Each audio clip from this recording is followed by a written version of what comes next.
en anticipant par de belles lettres, est-ce que j'éviterai de belles contraintes du RSI ou de l'URSSAF ou pas? Donc concrètement, est-ce qu'on sera tous obligés d'affronter des oppositions auprès du TAS ou pas? Alors les lettres, bien entendu, ne fonctionnent que dans la mesure où l'URSSAF ou le RSI ou la caisse de retraite ne prend pas d'initiative. Jusqu'à présent, ce qui est très intéressant, c'est que depuis que l'action est devenue une action de masse, c'est-à-dire depuis un an, un peu moins d'un an, seule l'URSSAF a émis quelques contraintes. Parce que l'URSSAF est quand même relativement organisée pour ça, elle a quand même un correspondant dans chaque tribunal des affaires de sécurité sociale. Il y a une personne qui s'en occupe. Donc elle peut, à la limite, soutenir un contentieux un peu volumineux. Ni le RSI, ni les caisses de retraite des indépendants n'ont rien fait, n'ont fait quoi que ce soit. Le RSI a reçu un nombre considérable de départs. Il y a eu des lettres, bien sûr, ils envoient une lettre. Le plus souvent, la lettre n'est même sans en-tête et pas signée. C'est dire à quel point ils sont inquiets. Et quant à la caisse de retraite, j'ai quelques exemples. La caisse des médecins, j'ai eu quelques exemples. Il y a une lettre délirante de son président, que je connais bien d'ailleurs, qui explique aux médecins que parmi ceux qui ont recommandé d'en finir avec le monopole, il y en a un qui a été assassiné, le deuxième a fait faillite et le troisième est encore en vie. Le troisième, c'est moi. Et donc, celui qui a été assassiné, c'est Christian Pousset. Effectivement, mais il n'a pas été assassiné pour cette raison, il a été assassiné par des tueurs. C'est tout à fait une affaire beaucoup plus compliquée.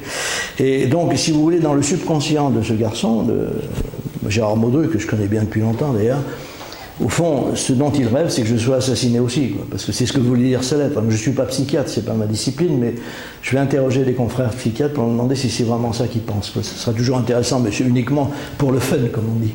Bien, donc, en ce qui vous concerne, quelle est votre caisse, vous? C'est le RSI? Oui. RSI. Le RSI, il est vraisemblable qu'il ne fera pas grand-chose, et peut-être même rien. Et de toute façon, nous avons l'arme fatale, puisque depuis la décision du Conseil constitutionnel, il est acquis que le contentieux avec des caisses comme le RSI, avec toutes les caisses sociales, n'est plus du domaine de l'assujettissement, c'est dans le domaine du contrat. C'est pour ça que je vous répondais tout à l'heure, monsieur, que vous n'aviez pas de contrat avec. Ce qui veut dire que les tribunaux des affaires de sécurité sociale ne sont plus compétents pour en traiter. Et nous avons déjà eu une première décision d'un tribunal des affaires de sécurité sociale en Bretagne qui a dit que la personne en question qui plaidait, qui est un de nos adhérents, disait qu'il récusait l'obligation qui lui était faite d'adhérer au RSI. Et le tribunal a dit il ne nous appartient pas de juger de cette adhésion ou non, puisque nous ne sommes pas compétents pour le faire. Il nous appartient simplement de juger de la contrainte qui nous est soumise. Nous constatons qu'elle est régulière dans la forme, et donc nous la validons. Mais si la personne en question avait présenté une demande qu'il aurait faite devant un autre tribunal, mais le tribunal aurait pu aussi renvoyer devant l'autre tribunal pour cette question, mais enfin bon, peu importe. À ce moment-là, le tribunal aurait dû se déclarer incompétent pour juger même de la qualité de la contrainte, puisqu'elle n'avait pas lieu d'être. Donc ce qui vous attend, si vous vous libérez, c'est très certainement des lettres qui vous arriveront. Si vous choisissez d'être assisté par le MLPS, on vous indiquera ce qu'il faut faire. Et il est vraisemblable, même si ça peut toujours arriver, qu'il n'y aura pas de saisine. Il y aura peut-être même des contraintes, mais même s'il y a contrainte, le tribunal des affaires de sécurité sociale sera incompétent. Alors je voudrais ajouter quelques mots aussi sur l'insaisissabilité. Nous avons, vous avez vu certainement sur les blogs que pas mal de gens parlent de ça, certains en sont même obsédés. Bon, c'est une erreur que nous avons commise, Philippe Le Tertre et l'équipe des Pigeons et moi, par excès de scrupules. On s'est dit, voilà, il faut quand même que tous ceux qui se libèrent, ils ne sont pas tous depuis le début dans la bagarre, ils n'ont pas tous l'expérience, il faut qu'ils sachent qu'ils risquent quand même quelque chose, même si le risque est quasiment nul maintenant. Mais donc nous n'avons pas voulu expliquer aux gens, vous ne risquez rien, allez-y, puis si un jour ils ont des ennuis, qu'ils puissent nous dire, mais vous êtes quand même irresponsable.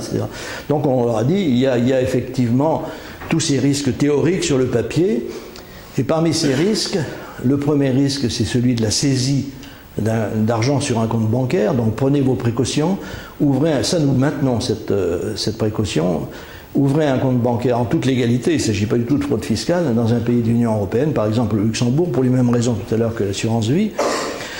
Et ce compte bancaire, vous le déclarez bien sûr, et vous y faites figurer l'essentiel de vos espèces si vous en avez.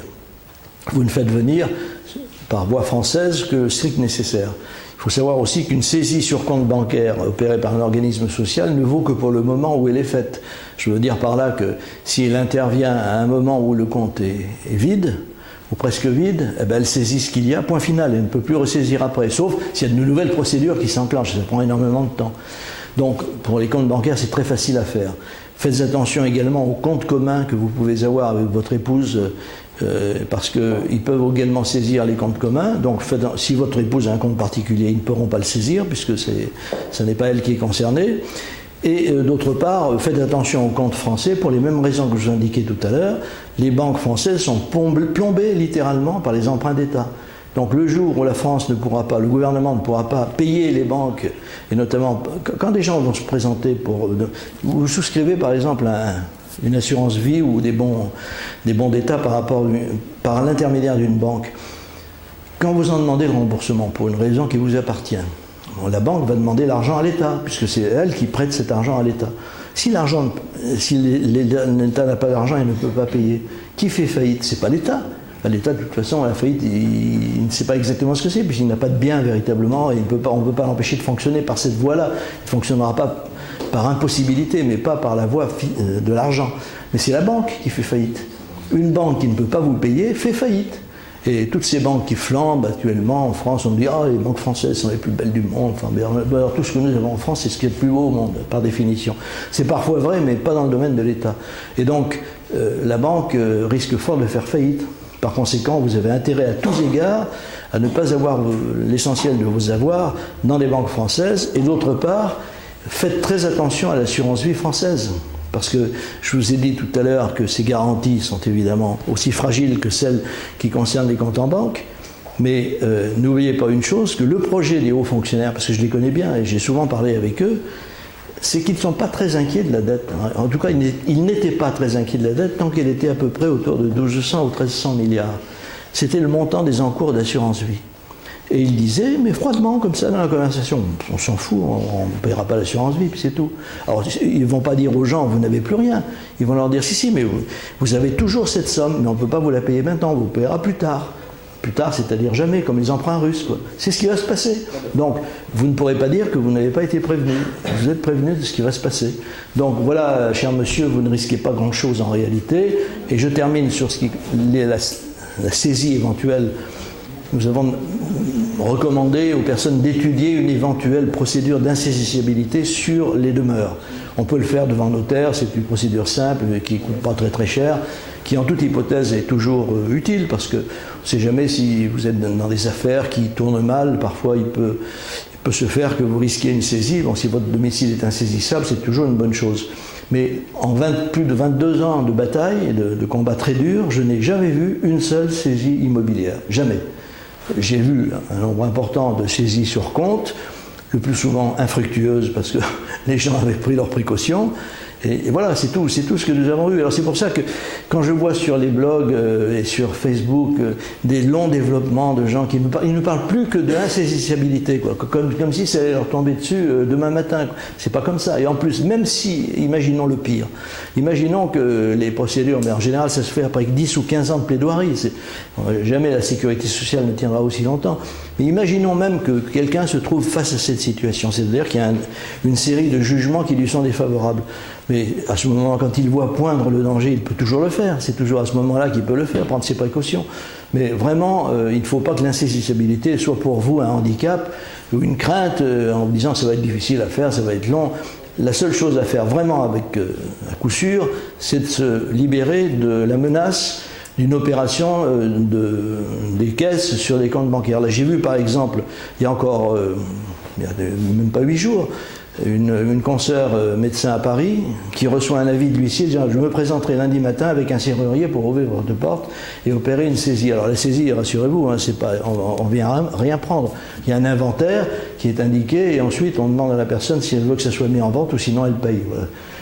C'est comme ça. Le seul à qui c'est arrivé, c'est un de mes confrères de l'Isère, qui, là, il avait un huissier particulièrement, surtout une caisse particulièrement venimeuse, Alors il a, je crois qu'on lui a saisi, il a laissé faire, etc. Un piano et un tapis. Et alors il s'est été mis en vente et naturellement il a demandé à un de ses copains d'aller les acheter. Il a racheté pour 3 francs 6 sous, quoi.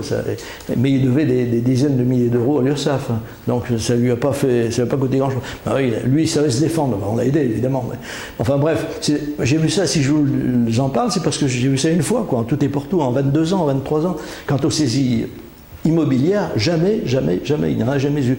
Le seul qui en a eu une, enfin il n'a même pas eu, c'est un médecin de la région de Bordeaux, je crois, qui n'était d'ailleurs pas un adhérent du MLPS, mais qui contestait depuis très très longtemps la caisse de retraite et qui a vu sa maison menacée de mise en vente parce qu'il a commis des erreurs. Bon, il a fait ça tout seul, avec beaucoup de courage et beaucoup de cran, mais il a quand même commis des erreurs juridiques et donc il s'est laissé entraîner dans une situation qui risquait d'être dangereuse. Et notre avocat, un de nos avocats, l'en a tiré merveilleusement. Il est toujours dans sa maison et plus personne ne l'embête. Mais je vous dis, c'est un cas tellement marginal et n'a absolument rien à voir avec les procédures que nous avons nous-mêmes diligentées. Je veux dire à quel point c'est pas vraiment ça qui est à craindre.